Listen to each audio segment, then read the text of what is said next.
Robert Emmett Bobby Harron was an American motion picture actor of the early silent film era. Although he acted in over 200 films, he is known for his roles in the D.W. Griffith-directed films The Birth of a Nation and Intolerance. Harron was the older brother of film actors John Harron and Mary Harron. Early life and family. Born in New York City, Harron was second oldest child of 9 siblings in a poor, working-class Irish Catholic family. Harron's younger siblings John, Mary and Charles also became actors, while one of his younger sisters, Tessie, worked as an extra in silent films. Charles was killed in a car accident in December 1915. Tessie died of Spanish influenza in 1918, while Harron's brother John died of spinal meningitis in 1939. Harron attended the St. John Parochial School in Greenwich Village. At the age of 14, he found work as an errand boy at American Biograph Studios. In addition to cleaning duties, Harron also appeared as an extra in a few shorts for Biograph. Career. Within a year of working for Biograph, Harron was noticed by newly hired director D.W. Griffith. Harron quickly became a favorite of Griffith, and Griffith began to give the 14-year-old increasingly larger film roles. His first film for Griffith was the 1909 short crime drama The Lonely Villa. The teenaged Harron was often cast by Griffith in the role of the sensitive and naive boy, who was overwhelmingly sympathetic and appealing to American filmgoers in the very early years of American motion pictures and not far removed from Harron's real-life persona. Harron was often described as a quiet and soft-spoken youth. It was these traits that helped garner much public interest in the young actor, especially amongst young female fans. In 1912 alone, Robert Harron appeared in nearly 40 films at Biograph. Harron is probably best recalled for his roles in the 3 epic Griffith films.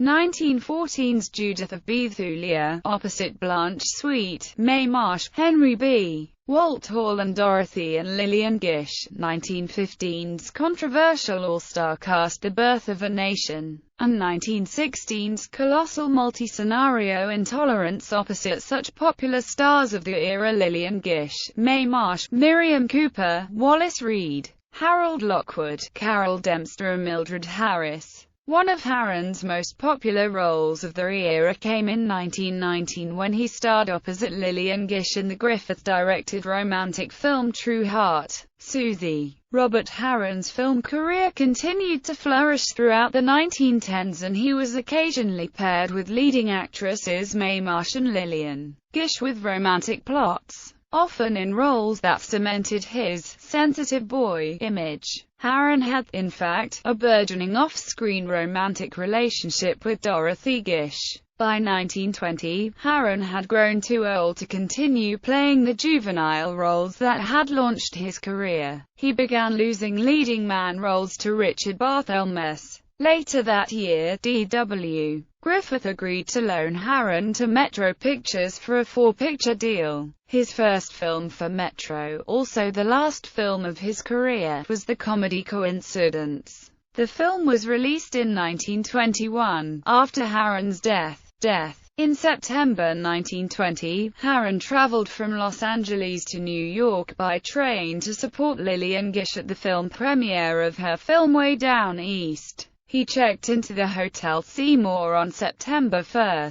He was also there for a preview of Coincidence and was sharing the hotel room with screenwriter and director Victor Heerman. Heerman also attended the preview and later said that the film was not well received. After the premiere, Harron was alone in his hotel room when a gun in his possession discharged and wounded him. According to published reports, Harron had the gun in a trunk along with other possessions. As he took some clothes out of the trunk, the gun fell to the floor, discharged and hit him in the chest, puncturing his lung. He called the hotel desk for assistance and was still conscious when the hotel manager came to his room. Not realizing he was seriously wounded, Harron joked with the manager that he was in a devil of a fix, having shot himself. He initially refused to let the manager call an ambulance, only wanting to be examined by a local physician. After a physician could not be found, Harron agreed to allow the manager to call an ambulance.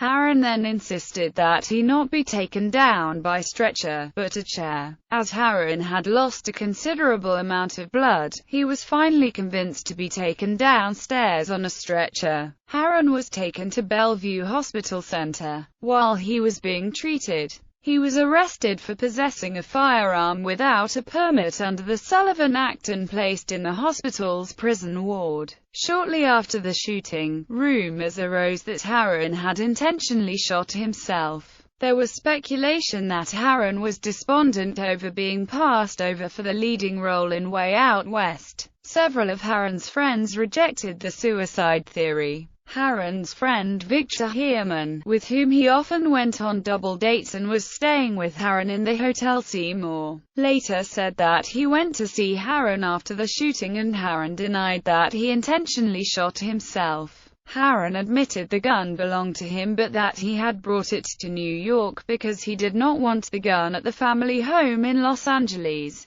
Harron said that his younger brother Johnny had become hard to handle, and he feared leaving the gun where Johnny could find it.